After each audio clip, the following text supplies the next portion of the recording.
Hey guys, it's Samantha Jamerson. Welcome back to my channel. Today we are talking all things dark circles under the eyes. You would come and give me something to prove. Won't you pull me closer? I think that I'm obsessed with everything that you do. I'm waiting, trying to be patient. You look like a painting.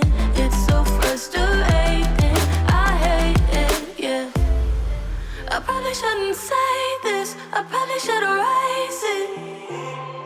I probably shouldn't say this. Whether you have volume loss, pigmentation, wrinkles, all things will be discussed in all different treatment options, from filler to Botox to creams to skin lightening creams. We are going to discuss it all, and I'm going to tell you what's appropriate for each patient type. So first, let's clarify what exactly dark circles are. I can't even begin to tell you how many patients come into the office and say, hey Samantha, can you get me a cream for my dark circles? I feel like it just looks like I'm always tired all the time. It looks like I have a black eye. Can you get me a cream for that? And I think it's important to clarify or to distinguish to you what truly is a dark circle. First, let's start with the most popular reason for dark circles. The most popular reason is volume loss. Volume loss underneath the under eye area. We all have fat pads underneath that area, but as we get older with age and sometimes even genetics, that fat pad can diminish. When that fat pad diminishes, it gets hollow under here. And when the light reflects from the top, anytime you're in a room or a building or outside, when the light reflects from the top, it's gonna cause this shadowing underneath your eye. So for people who think that dark circles are a skin problem, it's actually not. It's a volume loss underneath the skin that gives this dark shadowing appearance, which is why people call it dark circles. Now, volume loss can happen as early as your 20s. I mean, I have 20-something-year-olds who come in for tear trough filler, which is filler under the eye to help brighten that under eye. A lot of times though, it can be from genetics. Like I know my father has dark circles and he also gets some heavy bags under the eye, which we'll talk about. And I know that's kind of my future because I know that my father has it. So genetics and age play a huge role in the amount of dark circle that you see underneath your eye. So one of the best treatment options for brightening up the under eye is placing filler there, placing a hyaluronic acid filler such as Juvederm or Restylane. My go-to for under the eye is Restylane, but both products are appropriate.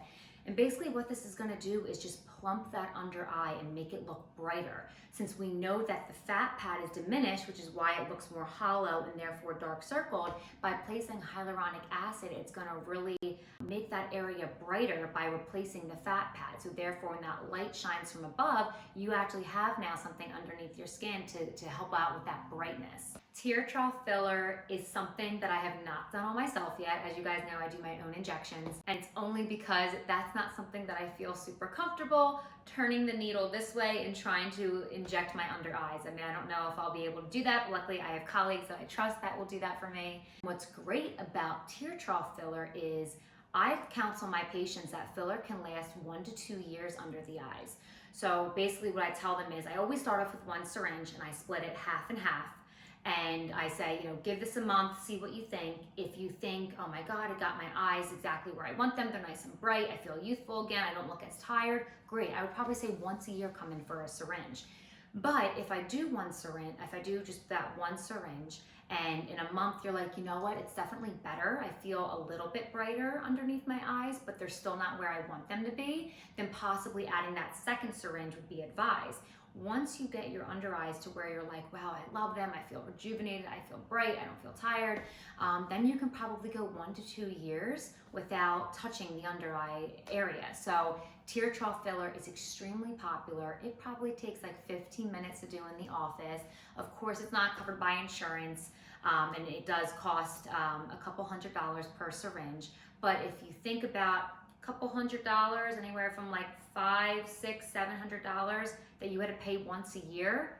I mean, think about all the money you spend on makeup and cosmetics to cover your under eye area. So it is definitely a worth it option for my patients. And my patients do exceptionally well and their results are really amazing. Another area underneath the eye that patients complain about is wrinkling. So we have what's called crow's feet, which are on either side of your eye, and basically they are caused by expression and when you're smiling and laughing. So what happens over time is that muscle contracts and therefore you get that wrinkling in that area.